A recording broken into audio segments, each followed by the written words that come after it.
Hello friend, मैं मोहम्मद रहीम Ahmad fusion classes के online platform में आपका तहे दिल से स्वागत करता हूं। तो आज हम बात करेंगे बाबर के बारे में। ठीक है, बाबर ने भारत पर 4 बार नहीं बल्कि 8 बार अटैक किया था, मगर हम 8 बार का नहीं केवल 4 बार के बारे में जिक्र करेंगे, क्योंकि क्वेश्चन जो आपके एग्जाम के पॉइंट ऑफ व्यू से पूछे जाते हैं वो बाबर के इन्हीं 4 युद्धों से रिलेटेड पूछे जाते हैं। ठीक है, जो कि बाबर का एक तरह से सफल आक्रमण रहा। तो बाबर ने भारत पर मुख्य रूप से 4 बार अटैक किया था।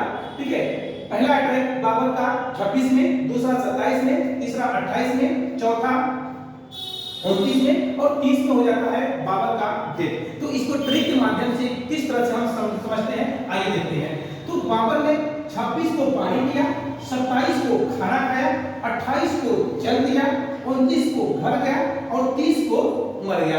यानी कि बाबर पानी पीकर स्टार्ट करता है और लास्ट में उसका क्या होता है, डेथ हो जाता है।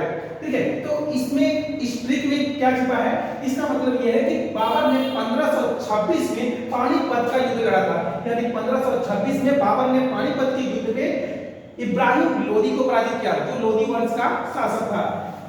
तो 1526 में पानीपत के युद्ध में बाबर ने इब्राहिम लोदी को पराजित किया। 1527 में बाबर ने खानवा के युद्ध में राणा सांगा को पराजित किया। जी हाँ, ये वही राणा सांगा है जिसने खुद बाबर को आमंत्रित किया था भारत पर अटैक करने के लिए। उसके बाद 1528 में चंदेरी के युद्ध में बाबर ने मैत्री राय को पराजित किया, जो एक राजपूत राजा थे। और इसी युद्ध में बाबर ने राजपूतों के सिरों को काटकर उसका मीनार बनाया था। ठीक है, उसके बाद 1529 की अगर बात करें तो 1529 में घाघरा के युद्ध में बाबर ने महमूद लोदी को पराजित किया था। और ये मध्यकालीन भारत के इतिहास में लड़ा गया पहला ऐसा युद्ध था जो जल और थल दोनों पर लड़ा गया था। जी हाँ, इस बात को आप याद रखिएगा कि बाबर के द्वारा लड़ा गया वो कौन सा युद्ध था जो जल और थल दोनों पर लड़ा गया था। और ये काफी घमासानी युद्ध था, काफी खतरनाक युद्ध था। कहा जाता है कि इस युद्ध के बाद घाघरा नदी में जैसे खून की नदियां बह रही थी।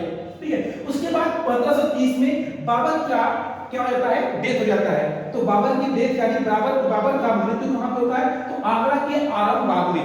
तो जब बाबर का डेथ होता है तो बाबर को आगरा के आरम बाग में दफना दिया जाता है। मगर बाबर की आखिरी इच्छा थी कि उसके मरने के बाद उसका जो मकबरा है या उसकी जो समाधि है वो काबुल में होनी चाहिए। तो बाद में इसकी बेगम ने, बाबर की बेगम ने यहाँ से यानी आगरा से उसके अस्थियों को निकालकर उसको कहां पर दफना दी, काबुल में। ठीक है, जो इस समय पाकिस्तान के इलाके में है। तो ये एक क्रम है बाबर के युद्धों को याद करने का। अच्छा, अगर आपको कभी-कभी एग्जाम में क्या होता है कि बाबर के द्वारा लड़े गए युद्धों का सही क्रम यानी उसको क्रम से व्यवस्थित करने की अगर बात कर दे